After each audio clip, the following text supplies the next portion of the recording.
ఇదేంటి? ఇది గీత తెలిసినట్టు మాట్లాడుతుంది. వీళ్ళిద్దరికీ ఇదివరకే పరిచయం ఉందా? భూమి గుండ్రంగా తిరుగుతుంది అని అనడానికి ఇదే నిదర్శనం అనుకుంటా కదండి. ఒకనాడు నా ఫ్రెండ్ ఇంట్లో సమస్య వచ్చినప్పుడు కలిసాం. ఇప్పుడు మీ ఇంటి సమస్యకి కలిసాం. కాకపోతే అప్పుడు అధికారం మీది, ఇప్పుడు అధికారం నాది. అధికారమా? పని మనిషి పోస్ట్ అంటే ఇదేమైనా ప్రైమ్ మినిస్టర్ పోస్ట్ అనుకుంటుందా? ఓ, దీనికి సపోర్ట్ చేస్తూ మాట్లాడానని అలా ఫీల్ అవుతుందేమో.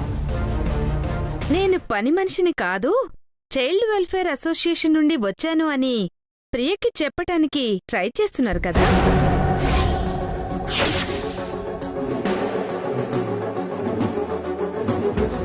చైల్డ్ వెల్ఫేర్ అసోసియేషనా? అంటే ఇది పని మనిషి కాదా? చూడు స్వాతి, నేను చెప్పేదేంటంటే మీరేం చెప్పొద్దు మేడం. ఆ రోజు మీరు చెప్పిన మాటలు, చేసిన అవమానాలు ఇంకా నాకు వినపడుతూనే ఉన్నాయి. అవి చాలు నేను ఏం చెయ్యాలో డిసైడ్ అవడానికి. అసలు ఈ చైల్డ్ వెల్ఫేర్ అసోసియేషన్ మెంబర్కి నా ఇంట్లో పనేంటి? దానికి పని మనిషి గెటప్ వేసుకుని రావడమేంటి? ఒక పాప తనకి తన తల్లి నచ్చటం లేదు అని కేసు పెట్టింది అంటే ఆ తల్లి తనని ఎలా చూస్తుందో అర్థం చేసుకోవచ్చు.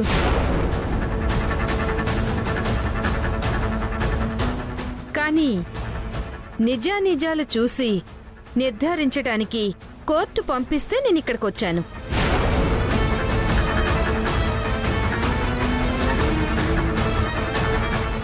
వచ్చిన తర్వాత ప్రియ మనస్తత్వమేంటో క్లియర్గా అర్థమైంది. తననుకున్నదే జరగాలనుకోవటం, తన మాట నెగ్గాలనుకోవటం, ఆ లోకేశ్వరి మీద ప్రతి దానికి కసురుకోవడం, ఇవి చాలు ప్రియ మీద నెగటివ్గా రిపోర్ట్ చేయడానికి. ఓసిని అమ్మ కూతురా, నువ్వు పని మనిషివనే కదే. నీ ముందు బిల్డప్ ఇవ్వడానికి నా ఒరిజినల్ క్యారెక్టర్ నీతో చెప్పాను. చూడు స్వాతి, ఆ రోజు మీ ఫ్రెండ్ కాపురాన్ని నిలబెట్టాలన్న ఉద్దేశంతో నేను మంచి చేశాను. కాదనటం లేదు, కానీ నన్ను హర్ట్ చేసేలా చెప్పారు. మీ అండ చూసుకుని అక్కడున్న వాళ్ళు నన్ను హేళన చేసేలా మాట్లాడారు. అందుకని ఇప్పుడు పగ తీర్చుకుంటానంటావా? చచ్చా, నేను చదువుకున్నదానండి, డ్యూటీకి విలువనిచ్చే మనిషిని. నేనేమి రాంగ్ రిపోర్ట్ రాయను. నా కళ్ల ముందు జరుగుతున్న దాన్ని బట్టి జెన్యూన్ గానే రిపోర్ట్ రాస్తాను.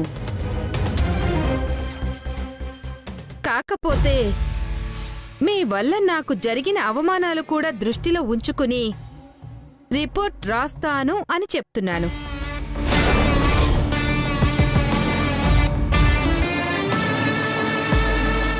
సాయంకాలానికల్లా టోటల్ రిపోర్ట్ తీసుకుని బయలుదేరతాను. కాని ఒక విషయం, ఈ లోపు నేను ఎవరు అనేది ప్రియకు చెప్పి నన్ను మాయ చేయడానికి మాత్రం ట్రై చేయకు. ఉంటాను మేడం.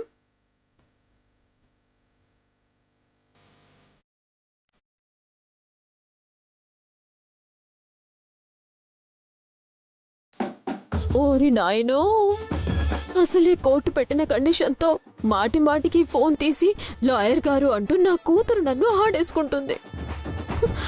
అది చాలదన్నట్టు మధ్యలో ఈ ఎంక్వైరీ ఒకటి.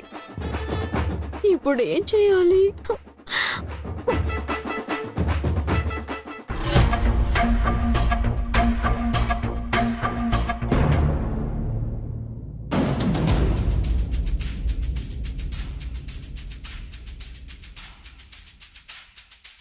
ఆ రోజు మీరు చెప్పిన మాటలు, చేసిన అవమానాలు ఇంకా నాకు వినపడుతూనే ఉన్నాయి. మీ వల్ల నాకు జరిగిన అవమానాలు కూడా దృష్టిలో ఉంచుకుని రిపోర్ట్ రాస్తాను అని చెప్తున్నాను.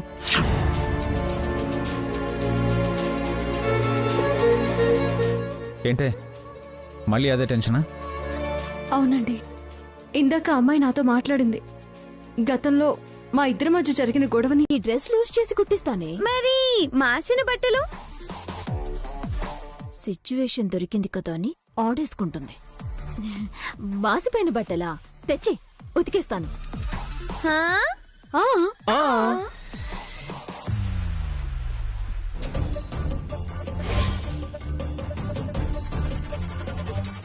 ఎంక్వైరీ అంటూ అది నా ఇంటికి రావడమేంటో, దాంతో నువ్వు గొడవ పడ్డమేంటో. అవకాశం దొరికింది కదా అని నా కూతురు నాతో పనులన్నీ చేయించడమేంటో. అసలేంటి నాకి కర్మ. ప్రియా, ఇప్పుడు నువ్వు చేయాల్సింది బాధపడ్డం కాదు, ఆ స్వాతిని మేనేజ్ చేయాలి. తన దృష్టిలో నువ్వు మంచిదానివి, లోకేశ్వరిని బాగా చూసుకుంటున్నావు అని నమ్మించడం ఇంపార్టెంట్. ఆ నీదేం పోయింది? ఎన్ని నీతులైనా చెప్తావు. అన్ని పనులు చేయాల్సింది నేను. గుంజీలు తీసినందుకే ఏ కీలు కాకీలు పట్టేసింది. పనులన్నీ నేను చేస్తాను. ఆ స్వాతి అబ్జర్వ్ చేస్తున్నప్పుడు నువ్వు చేస్తున్నట్టుగా మేనేజ్ చేయాలి. అది పసిగట్టేస్తే చూడకుండా నేను మేనేజ్ చేస్తాను. మేనేజ్ చేస్తావో ముంచేస్తావో కానీ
రామ్ బావి గారు. యా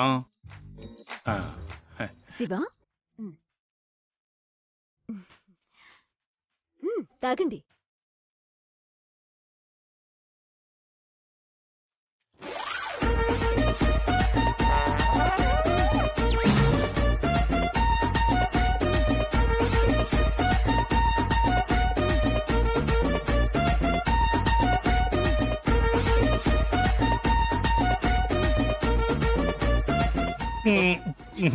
నాన్న నిమ్మకాయ మజ్జిగ సూపర్ కదా. సూపర్ ఏంట్రా బెదుర్స్.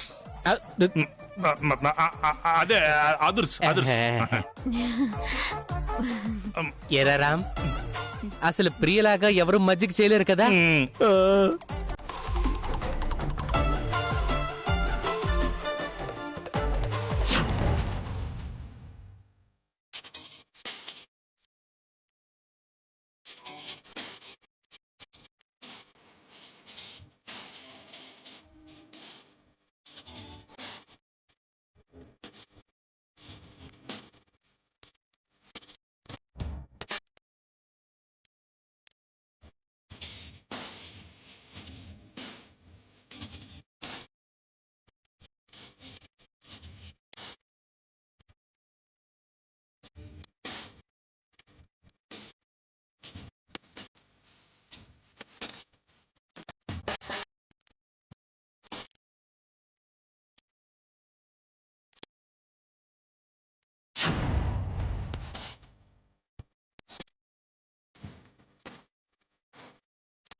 మమ్మీ చాలా బాగా చేసావు. సూపర్ సూపర్ పిన్ని.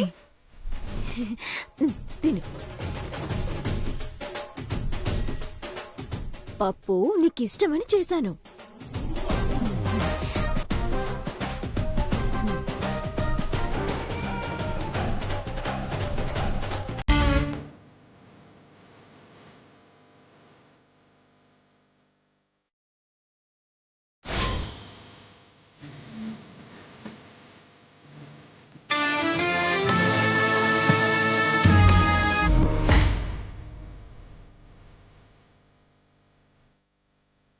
నేనొచ్చిన పని పూర్తయిపోలేదండి.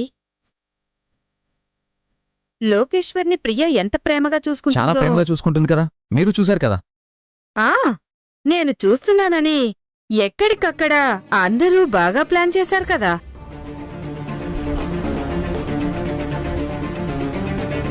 నా కళ్ళు కప్పారని మీరంతా అనుకుంటున్నారు, కానీ నా నిఘా నేత్రం ఎప్పుడూ మిమ్మల్ని ప్రతి క్షణం అబ్జర్వ్ చేస్తూనే ఉంటుంది.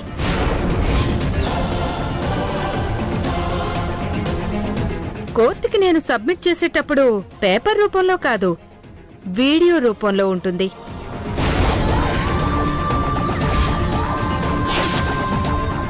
నేను మీ ఇంట్లోకి ఎంటర్ అయిన క్షణం నుంచి ప్రియ మాట్లాడిన మాటలు, లోకేశ్వరి విషయంలో చేసిన పనులు, చిరాకు పడ్డాలు, లోకేశ్వరి ఆకలి అన్న పట్టించుకోపోవడాలు, అందరూ తన మాటే వినాలని నాతో అన్న మాటలు, గీతకు ప్రియకి ఉన్న తేడా ఏంటో మొత్తం అన్నీ ఈ ఫోన్లో రికార్డ్ చేశాను.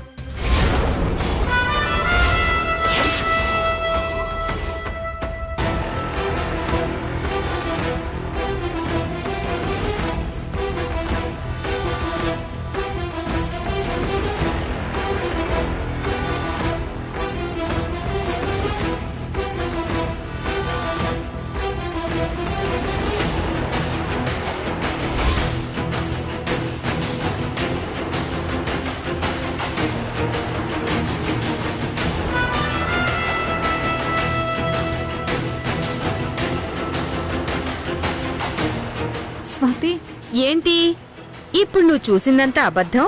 ప్రియ లోకేశ్వర్తో మంచిగానే ఉంటుందని చెప్తారా? కాదు, ప్రియకు చిన్నతనంతో వచ్చిన ఆవేశం, అందుకే దాని మాట తీరు అలా ఉంటుంది. లోకేశ్వరిది పసితనం, అందుకే కోపంలో కేసు పెట్టింది. అయినా కన్నబిడ్డను ప్రేమించిన తల్లుంటుందా అమ్మా? చెప్పమ్మా. చూడండి, పిల్లల్ని తల్లిదండ్రులు కొట్టడం, పిల్లలు హర్ట్ అవడం, ఇలాంటి డెసిషన్ తీసుకోవడం, తర్వాత రియలైజ్ అయ్యి మా అమ్మా నాన్నలే కావాలని పిల్లలు చెప్పటం, ఇలాంటి కేసుల్ని మేము రోజు చూస్తూనే ఉంటామండి. నేను అదే యాంగిల్లో ఆలోచించి రిపోర్ట్ రాసేదాన్నే, కానీ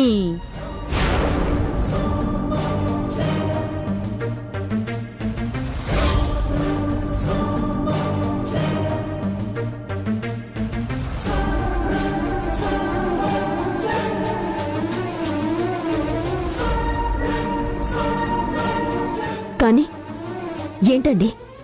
మీ అక్కగారు, అదే మీ ప్రెసిడెంట్ గీత గారు, నాకు నా ఫ్రెండ్ విషయంలో కొన్ని నీతులు చెప్పారు. అందర్నీ కలపడానికి చూడాలని, మనం చేసే పనిలో నీతుండాలి, మంచుండాలి, నిజాయితీ ఉండాలని. అబ్బో, ఒకటేంటి, చాలా చెప్పారు.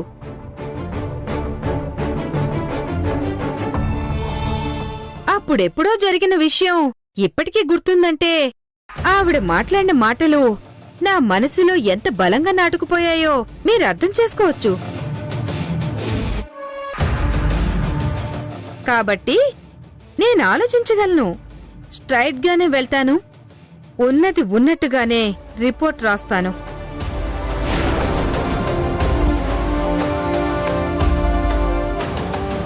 వస్తాను.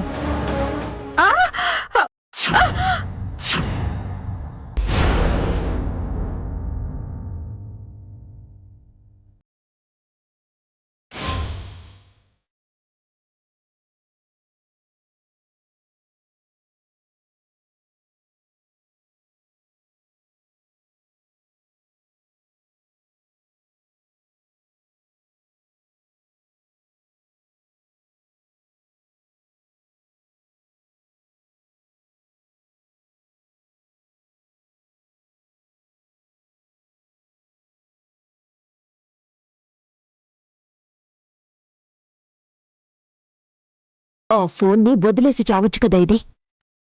చాలా థ్యాంక్స్ అండి.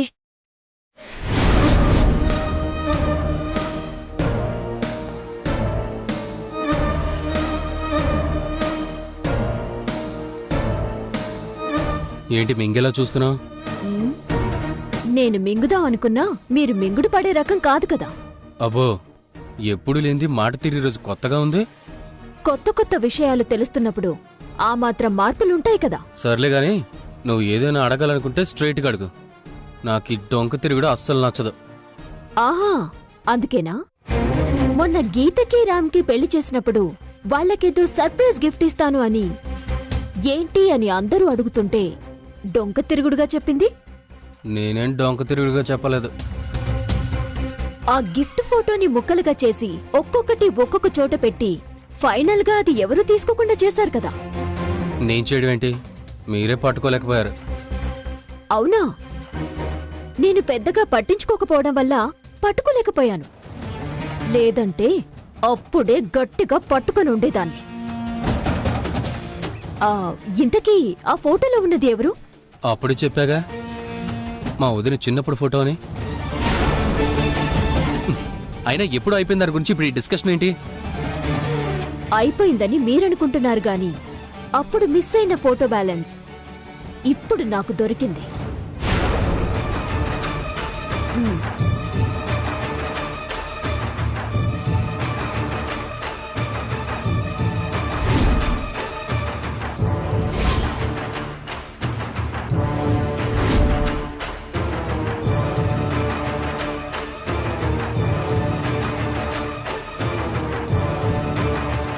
ఏంటి నేను కొత్తగా రియాక్షన్స్ ఇస్తున్నాను అన్నావు? ఇప్పుడు నీ రియాక్షన్స్ ఎక్స్ప్రెషన్స్ మారిపోయాయి. ఆ రోజు ఎవరికీ దొరకని ఆ ఫోటో ఇదే కదా?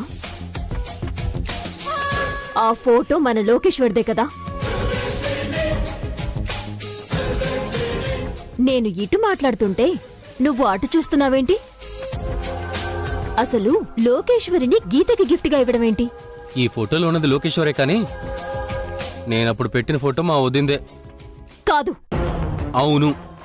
లేదు, అబద్ధం చెప్తున్నారు. ఏంటే ఇంట్రాగేషనా? నిజమేంటో చెప్పమంటున్నాను. అది మీకు ఇంటరాగేషన్లా అనిపిస్తుందా?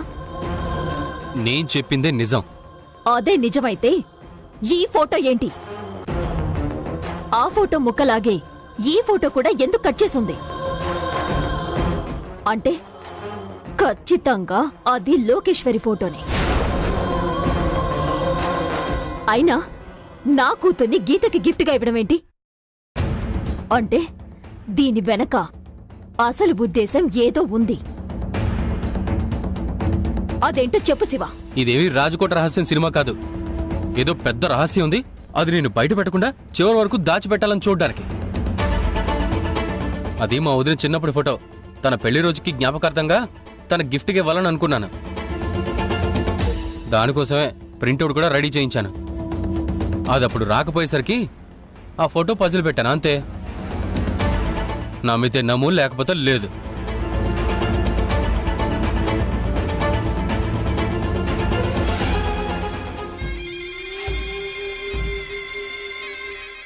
ఈ ఫోటోని చూడగానే గీత కూడా తడబడింది. శివ ఏమో మాట దాటేస్తున్నాడు. దీని వెనకాల ఏదో రహస్యం దాగుంది. అదేంటో తెలియాలంటే దీనికి రామ్ హెల్ప్ తీసుకోక తప్పదు.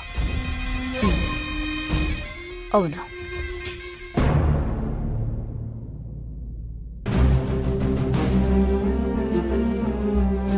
శివ నీకు రామ్కి పెళ్లి చేసినప్పుడు నీకేదో గిఫ్ట్ ఇస్తానని అందర్నీ సస్పెన్స్ లో పెట్టాడు కదా. అప్పుడు నీకిచ్చే గిఫ్ట్ ఫోటో ముక్కలు చేసి ట్రెజర్ హంట్ కూడా పెట్టాడు కదా. ప్రియ దగ్గర పొరపాటున ఒక్క మాట మాట్లాడితేనే అనుమానించి దాని గురించి ఆరా తీస్తుంది. అలాంటిది ఇప్పుడు దాని చేతిలో ఆధారం ఉంది. అది కూడా క్లియర్గా తెలుస్తుంది. ఇప్పుడు ప్రియ ఏం చేస్తుంది? ఈ అనుమానాన్ని ప్రియ మనసులో నుంచి ఎలా తీసేయాలి?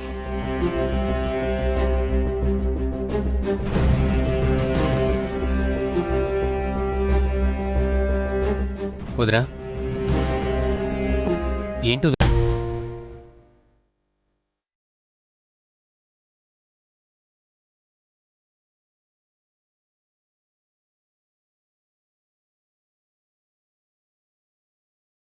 అయితే ఆ రోజు ఫోటో వేరు, ఇది వేరు, అంతే కదా?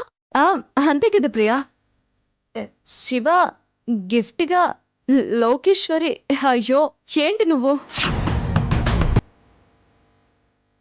ఆ మటుకు అయితే ఇద్దరు గీతమ్మ కూతుళ్ళలానే కనిపిస్తారు. ప్రియా, వచ్చావరా? మీకోసమే వెయిట్ చేస్తున్నాను. నా కోసమా? దేనికి? మన ఇంట్లో నీకు తెలియకుండా నీ పెళ్ళాం, నాకు చెప్పకుండా మా ఆయన ఏదో నిజాన్ని దాస్తున్నారు. ఏం మాట్లాడుతున్నావు ప్రియా? ఇది చూడు.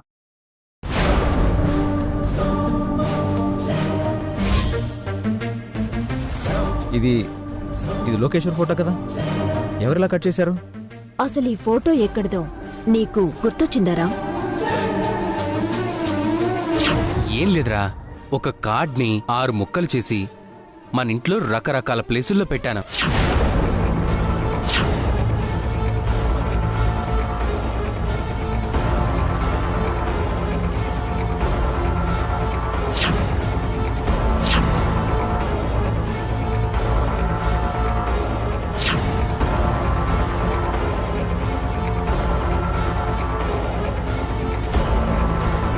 అది విషయం. గీతని శివని కూడా నిలదీశాను. వాళ్ళ మొహాల్లో ఏదో కంగారు క్లియర్గా అబ్జర్వ్ చేశాను. నేను అడిగితే శివ బయటపడట్లేదు. నువ్వు గట్టిగా అడిగితే నిజం బయటికొస్తుంది రామ్.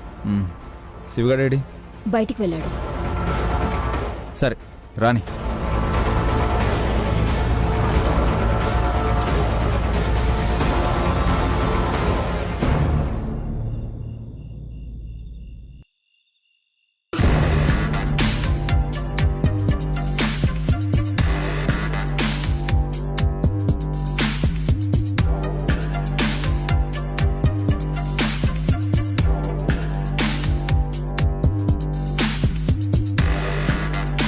రామ్, శివ వస్తున్నాడా?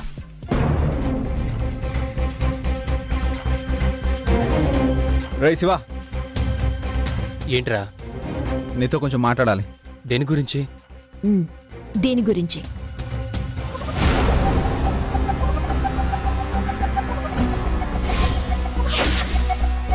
చెప్పరా, ఏంటిది?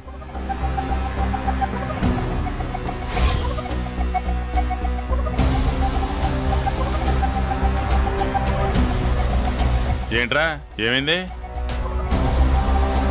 ఈ ఫోటోలో ఉన్నది ఎవరు పెదనాన్న?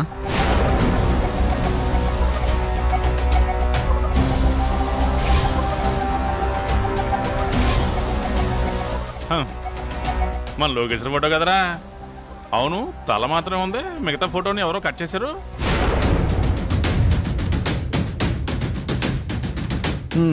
ఇంకెవరు? వీడే.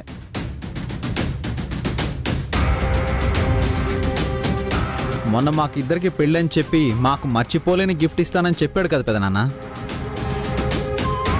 ఆ రోజు ఫోటో మొత్తం దొరికింది, కానీ తల మాత్రం దొరకలేదు.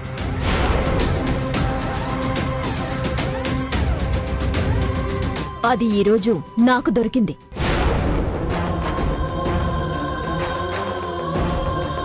అదొకప్పుడే చెప్పాను అసలు ఈ విషయం గురించి మాట్లాడద్దు అని.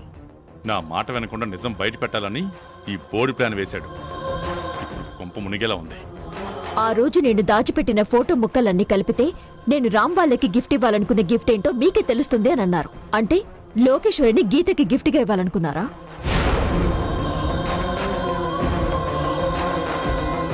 మాట్లాడవేంట్రా? నీ కూతుర్ని నాకు గిఫ్ట్గా ఎందుకు ఇవ్వాలనుకున్నావు?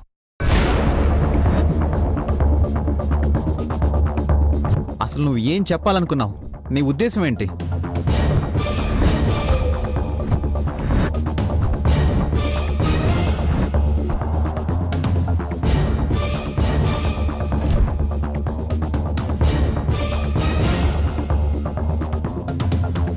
అదేనండి, ఆ రోజు శివ మీకు గిఫ్ట్ గా ఇస్తానంది నా చిన్నప్పటి ఫోటోనే చెప్పాను కదా. మరి నీ చిన్నప్పటి ఫోటో అయితే లోకేశ్వర్ ఫోటో ఎందుకుందే? అంటే దీని వెనక మాకు తెలియని నిజమేదో ఉంది. అదేంటో ఇప్పుడు తెలియాలి.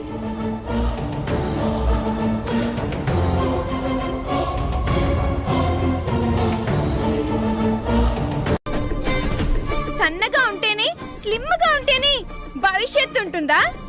లైఫ్ లో గెలవడానికి ఎదగడానికి కావాల్సింది అందం కాదు, తెలివితేటలు. ఇది కూడా మీ పెద్దమ్మే చెప్పిందా? అవును, చెప్తుందే. తనది కాకపోతే తాటి మట్టేసుకొని రేవు దాటమందంట. వెనకటికొకరితే మీ పెద్దమ్మ తంతు కూడా అలాగే ఉంటుంది. మా పెద్దమ్మని ఏమనొద్దు.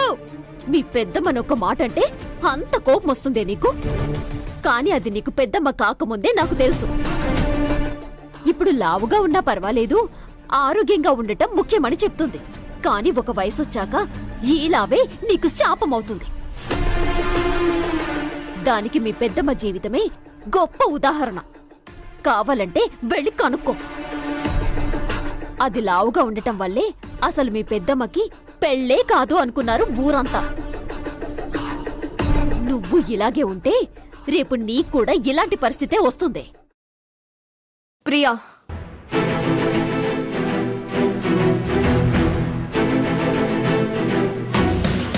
ఇప్పుడు ఆ విషయాలన్నీ ఎందుకు చిన్నపిల్ల దగ్గర? హా?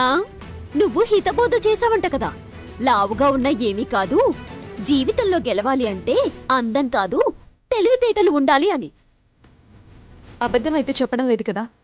మనిషిని గెలిపించేది, ముందుకి నడిపించేది తెలివితేటలే. సరేనే, అయితే తెలివితేటలతోనే అన్నింటిలోనూ గెలవచ్చు అంటావు. అవును, అవును, మా అమ్మ తెలివితేటలతోనే ఈ ఊరికి ప్రెసిడెంట్ అయింది. తన తెలివితేటలతోనే ఈ ఊర్లో గాని ఇంట్లో గాని వచ్చిన ఎన్నో సమస్యల్ని పరిష్కరించింది. నీకు తెలీదా? సరేనే, స్లిమ్గా ఉంటేనే కొన్నింటిలో గెలవగలమని నేను, లేదు ఎలాంటి పోటీలోనైనా తెలివితేటలుంటేనే గెలవగలమని మీ అమ్మ, అంతే కదా? అవును. సరేనే, నీకు మీ పెద్దమ్మకి నాదొక ఓపెన్ సవాల్.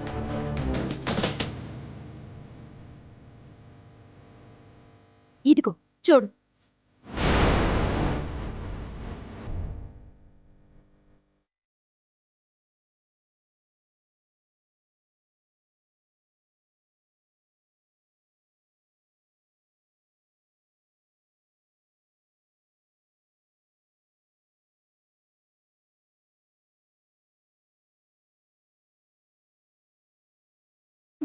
చూసావుగా, మిసెస్ ఈస్ట్ గోదావరి కాంపిటీషన్ అంట.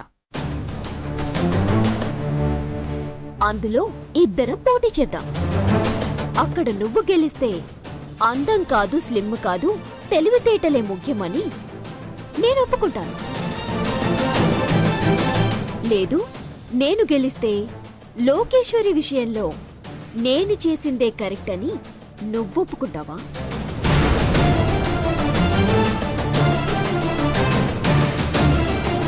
ఈ కాంపిటీషన్కి లోకేశ్వరిని నువ్వు ఇబ్బంది పెట్టడానికి ఏంటి సంబంధం? ఆ మాటే అనొద్దు అంటున్నాను. నేను నా కూతుర్ని బాగు చేయాలి అనుకుంటున్నాను. ఒక రేంజ్లో ఒక స్టార్ లాగా చూడాలి అనుకుంటున్నాను. ఇబ్బంది పెట్టాలని అనుకోవడం లేదు. తెలివితేటలే గెలుస్తాయని నీకు నమ్మకం ఉంది కదా, రా ఈ పోటీలో నాతో పాటు పార్టిసిపేట్ చేయి. ఏంటి ఆలోచిస్తున్నావు? ఇలాంటి పోటీలకు నేను రాను. చూసావా లోకేశ్వరి, మీ పెద్దమ్మ ఏమంటుందో? ఇలాంటి పోటీలకి రాదంట. మీ పెద్దమ్మకి ఓటమంటేనే తెలియదు కదా, ఏ పోటీకైనా ముందు నిలబడుతుంది కదా. ఇప్పుడెందుకు వెనకడుగు వేస్తోంది? ఎందుకో తెలుసా? అది లావుగా ఉంది. బెస్ట్ గోదావరి అని ఇది ఫంక్షన్లోకి ఎంట్రీ ఇస్తే అందరూ పగలబడి నవ్వుతారు. ఆ విషయం దానికి క్లియర్గా తెలుసు. ఏం నవ్వరు. మా పెద్దమ్మ గ్రేట్ అని అందరూ చప్పట్లు కొడతారు. అయితే పోటీకి ఒప్పుకోమని చెప్పు. నాతో పాటు ఈ కాంపిటీషన్లో పార్టిసిపేట్ చేయమని చెప్పు. మా పెద్దమ్మ చెప్పడం కాదు, నేను చెప్తున్నాను, మా పెద్దమ్మ ఈ కాంపిటీషన్ లో పాల్గొంటుంది. లోకేశ్వరి ఏ పెద్దమ్మా? వద్దు. ఈ కాంపిటీషన్ లో పాల్గొనడం నాకు ఇష్టం లేదు. చూసావా ఎలా భయపడుతుందో? మా అమ్మకి భయం అంటే ఏంటో తెలీదు. డైలాగులు చెప్పడం కాదే, ఒప్పించు. ఛాలెంజ్. పెద్దమ్మా, నువ్వు ఈ పోటీలో పాల్గొవాలి పెద్దమ్మా.